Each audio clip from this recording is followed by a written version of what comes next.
आप देख रहे हैं प्राइम टीवी, सच साहस सरोकार। आप देख रहे हैं प्राइम टीवी, मैं हूं आपके साथ मयूरी श्रीवास्तव। यूपी में अपनी खोई जमीन को तलाश करने के लिए कांग्रेस लगातार कोशिश कर रही है। कांग्रेस इसके लिए तमाम रणनीतियों पर काम भी कर रही है। अब कांग्रेस ने अपने पुराने फॉर्मूले से यूपी में बढ़त के लिए अपना एक्शन प्लान तैयार किया है। कांग्रेस जिस फॉर्मूले पर काम शुरू करने जा रही है, अगर वो उसमें कामयाब हो जाती है तो इससे यूपी की तमाम क्षेत्रीय पार्टियों समेत बीजेपी को बड़ा नुकसान हो सकता है। क्या है कांग्रेस का ये एक्शन प्लान और इससे किस तरह दूसरी पार्टियां प्रभावित होंगी, देखिए हमारी ये रिपोर्ट। कांग्रेस का नया एक्शन प्लान, पुराने फॉर्मूले से पार्टी में भरेंगे जान। बीडीएम की तरफ फिर हुआ रुझान, ब्राह्मण दलित मुस्लिम से कनेक्शन, बीजेपी की बढ़ाएगा टेंशन, पुरानी रणनीति से मिलेगी जीत। कांग्रेस यूपी में अपनी बंजर हो चुकी सियासी जमीन को उपजाऊ बनाने के लिए एक बार फिर सक्रिय हो गई है। इसके लिए कांग्रेस ने यूपी में एक बार फिर अपने पुराने फॉर्मूले का रुख किया है। हाल में यूपी कांग्रेस में जो गतिविधियां नजर आई हैं, उससे इशारा मिल रहा है कि कांग्रेस अब अपने बीडीएम फॉर्मूले की तरफ लौट रही है। बीडीएम यानी ब्राह्मण दलित और मुस्लिम, ये फॉर्मूला कांग्रेस के लिए सबसे ज्यादा मुफीद रहा है और इसी के दम पर वह बरसों तक यूपी में पकड़ बनाए रख सकी थी। अब इसी समीकरण के साथ कांग्रेस पूरी आक्रामकता से अपनी खोई जमीन पाने के लिए संघर्ष करेगी। दरअसल चुनाव दर चुनाव नए प्रयोगों से कांग्रेस को यूपी में हताशा ही हाथ लगी है। कांग्रेस के चुनावी नतीजों के ग्राफ पर नजर डालें तो 2009 के लोकसभा चुनाव में कांग्रेस को 21 सीटें हासिल हुई थी। इसके बाद 2012 के विधानसभा चुनाव में भी कांग्रेस को 28 सीटें मिली थी, लेकिन इसके बाद कांग्रेस ने गैर ब्राह्मण प्रयोग किया, जिससे 2014, 2017, 2019 और 2022 में लगातार कांग्रेस की हालत खराब होती गई और वो धीरे धीरे हाशिए पर पहुंचने लगी। 2009 के लोकसभा चुनाव में जब कांग्रेस को यूपी में 21 सीटें हासिल हुई थी, उस वक्त कांग्रेस की प्रदेश अध्यक्ष रीता बहुगुणा जोशी थी, जो ब्राह्मण है। रीता बहुगुणा जोशी के बाद निर्मल खत्री को प्रदेश अध्यक्ष बनाया गया।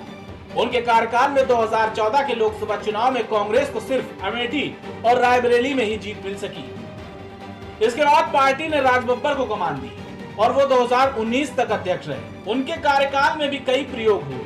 सपा के साथ मिलकर विधानसभा का चुनाव भी लड़ा गया, लेकिन पार्टी का जनाधार लगातार सिकुड़ता चला गया।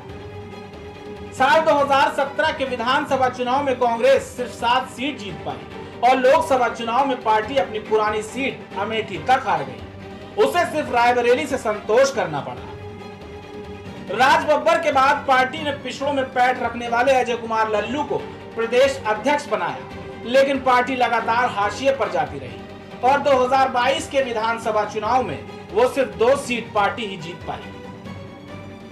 इस चुनाव में प्रदेश अध्यक्ष लल्लू भी चुनाव हार गए।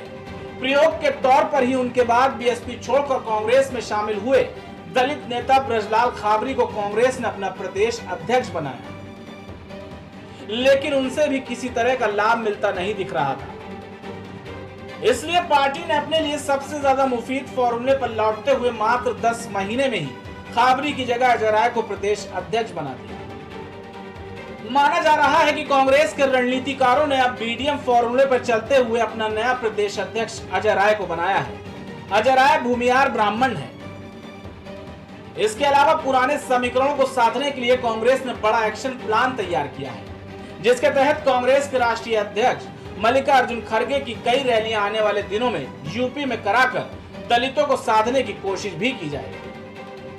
साथ ही मुसलमानों के बीच में पहुंचने के लिए कांग्रेस तमाम अभियान चला रही है। फिलहाल 5 लाख मुसलमानों तक पहुंचने के लिए हस्ताक्षर अभियान सितंबर महीने से चलाया जा रहा है।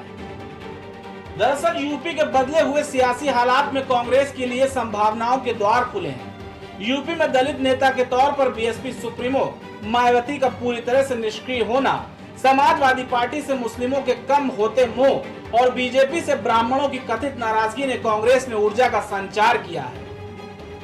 यही वजह है कि अब उनके बीडीएम फॉर्मूले पर काम शुरू किया है।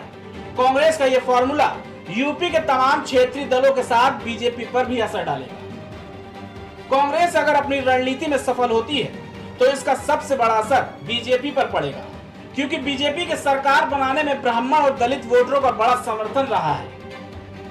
वहीं दलितों में कांग्रेस की सिंहमारी का असर बीएसपी पर भी पड़ेगा, क्योंकि दलित बीएसपी का कैडर वोटर रहा है। कांग्रेस की नए समीकरण से सपा को नुकसान पहुंच सकता है, क्योंकि मुस्लिम लंबे वक्त से सपा का परंपरागत वोटर रहा है। लेकिन सपा को कम नुकसान इस वजह से होगा क्योंकि सपा कांग्रेस के गठबंधन इंडिया का हिस्सा है और ऐसा माना जा रहा है कि यूपी 2024 का लोकसभा चुनाव कांग्रेस और सपा साथ मिलकर ही लड़ेंगे।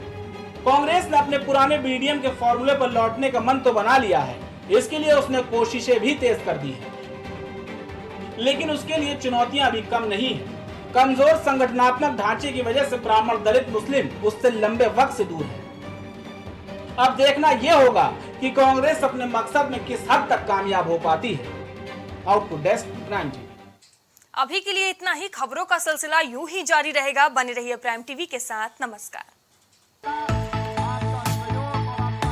कुछ भाव पुष्प। आप देख रहे हैं प्राइम टीवी, सच साहस सरोकार।